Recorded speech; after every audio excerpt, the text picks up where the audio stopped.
When it comes to the scientific debate of nature versus nurture, scientists used to ask which of the two will influence us the most when it comes to shaping us into who we are.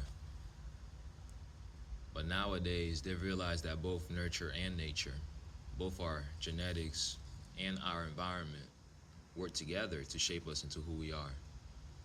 So now they ask the question of how do the two work together to shape us into who we are? And while this question has a very complex answer, it also has a very simple one. If we were to put in layman's terms, if you have great genetics and you have great environment, you will more than likely become a greater individual.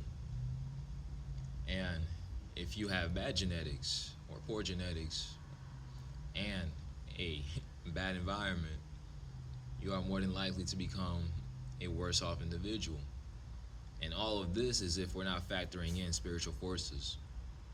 So, understanding this very simple answer to this complex question,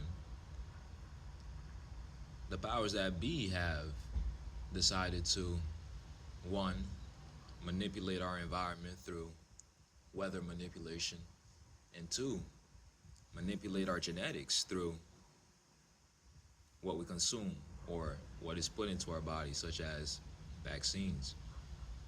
And so, understanding that a worse off environment plus worse off genetics result in worse off individuals, the powers that be have decided that they will create a worse off environment and manipulate our genetics to give us worse off genetics to make the majority of us worse off.